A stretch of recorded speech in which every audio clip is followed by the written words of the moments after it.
C'est bon, on est parti? Et ouais, carrément. C'est le 7e épisode d'Idétalks. Aujourd'hui, on va changer un peu de sujet, on va revenir à des concepts un peu sur le marketing et aujourd'hui, on va parler du design, du beau, du sexy et de savoir en fait en quoi on peut amener ça sur le secteur du tourisme. Donc voilà, numéro 7, c'est le sujet sur le design, le marketing et le tourisme.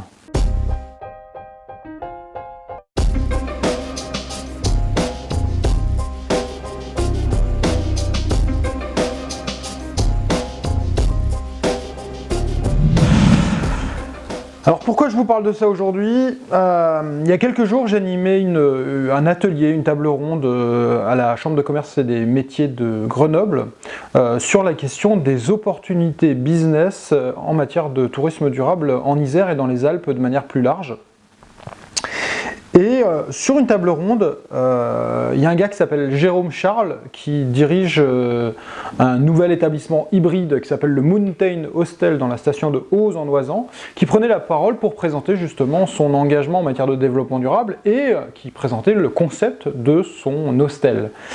Et là, dans la salle, il y a une personne qui a pris la parole pour lui poser une question et elle a dit « Mais au fond, ce que vous proposez, c'est ce que font les gîtes d'étape depuis longtemps, avec juste un peu d'enrobage. C'est quoi les différences au fond? Pourquoi ça marche chez vous? » Et là, je lui ai dit, la réponse, elle est dans votre question, madame. Et à partir de là, j'ai réfléchi et je me suis dit que ça pouvait être un très bon sujet d'un Idétalks et de réflexion touristique autour de ça, autour de l'enrobage, autour de l'emballage et autour, au final, du design des produits, parce que c'est un sujet qu'on n'amène pas souvent, je trouve, sur la question du tourisme. Bien sûr, sur les produits finis, on en parle beaucoup, sur l'emballage des produits, le packaging, comme on a pu en parler, mais sur le tourisme, pour les tours opérateurs ou pour les hébergements, les hôtels, mais aussi les réseaux d'hébergement qui peuvent exister, on en parle un peu moins. Et l'enrobage, l'emballage, ça me fait penser aussi à un sujet que j'ai eu quand j'ai commencé à démarrer sur Twitter. J'ai interpellé Bernard Pivot en fait sur une question un petit peu comme ça. Pour rigoler, je lui ai demandé « Mais d'où vient l'expression « se dorer la pilule ?» Et moi, je me suis dit « Bon, il va jamais répondre Bernard Pivot ». Et en fait, il m'a répondu et il m'a dit « En fait, se dorer la pilule, c'était au début de l'histoire des médicaments, les premiers commerciaux en fait qui brossaient en fait leurs médicaments, leurs pilules, pour justement les faire plus briller que celles du voisin et faire une différenciation sur le produit et justement essayer d'en vendre plus derrière. Et ça vient de là l'expression, et il me disait justement dans son tweet, déjà du marketing, 3 petits points. Donc en fait, on est déjà en fait sur ces concepts-là, et c'est vrai que l'idée pour le marketing, c'est d'avoir le meilleur, même on peut avoir le meilleur produit du monde, il faut le faire savoir, parce que si tu as le meilleur produit du monde mais que personne ne le connaît, ça sert à rien. Donc la différenciation peut se faire justement sur le packaging, et c'est là où soit vous avez une marque très connue et vous êtes dans les étalages et vous vous appelez Coca-Cola, et donc les gens ils vous reconnaissent facilement parce qu'ils savent à quoi vous ressemblez, soit derrière il faut innover et être différent en matière de packaging.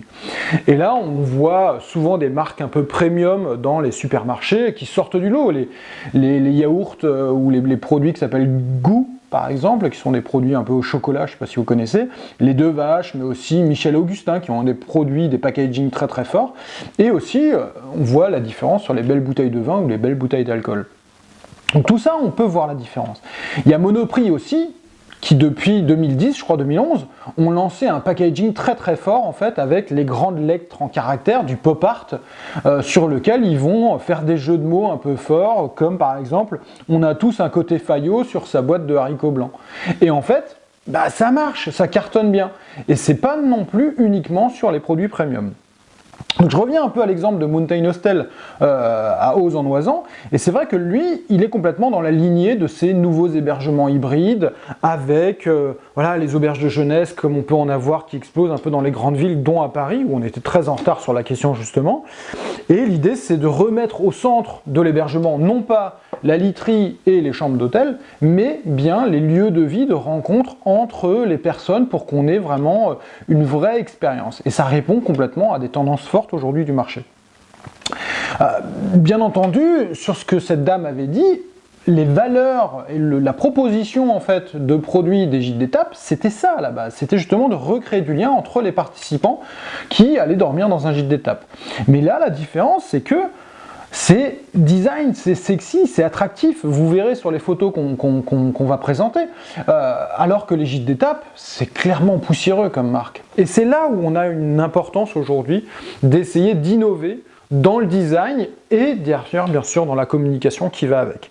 Et là, il y a un vrai boom en ce moment dans les hébergements hybrides. Je ferai sûrement un sujet spécifique sur ça, mais quand le groupe Accor Hôtel lance Joe & Joe, avec les fondateurs des hôtels Mama Shelter qui ont lancé deux établissements MOB, l'un à côté des Puces de Saint-Ouen et l'autre à Lyon, il y a un vrai engouement autour de ça, et le point commun, c'est le design et le beau.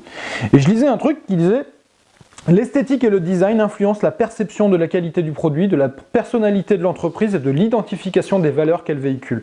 Elle permet la reconnaissance et crée une relation particulière entre le consommateur et les marques. Donc on est exactement sur cette vision-là.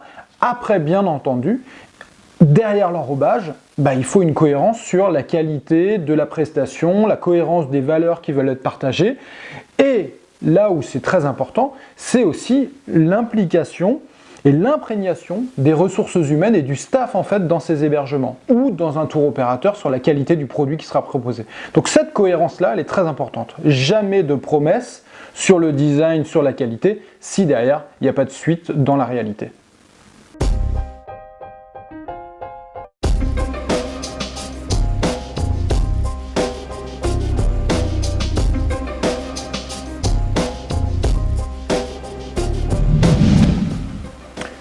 Je vous vois déjà venir, vous êtes en train de me dire ouais mais ça c'est un truc de bobo, le truc de design et tout ça c'est que pour les produits un peu classe et tout. Non, je suis désolé, le beau, le sexy aujourd'hui, on peut l'adapter à tout. Monoprix l'a montré sur des produits entrée de gamme, sur des marques de distributeurs au final. On pourrait très bien, et je pense qu'il faut clairement aujourd'hui intégrer du design pour toutes les gammes de produits. Et moi qui travaille en ce moment pas mal sur les acteurs du tourisme social et solidaire ou sur les acteurs du tourisme équitable, eux-mêmes devraient clairement intégrer en fait des aspects un peu design et sexy parce que dans leurs produits, dans leur offre aujourd'hui, ils sont complètement dans l'air du temps. En termes de valeur, de positionnement, sur de l'expérientiel, sur du transformationnel, rappelez-vous la dernière vidéo, je pense qu'ils devraient intégrer beaucoup plus de beau et de sexy dans la mise en lumière, dans le packaging et l'enrobage en fait de leurs produits touristiques. Allez-y, à mon avis, vous n'allez pas le regretter. Le premier réseau qui va réussir en fait à se mettre là-dessus et à trouver un bon équilibre entre le design, le sexy et derrière la qualité de l'expérience client, vous allez tout gagner.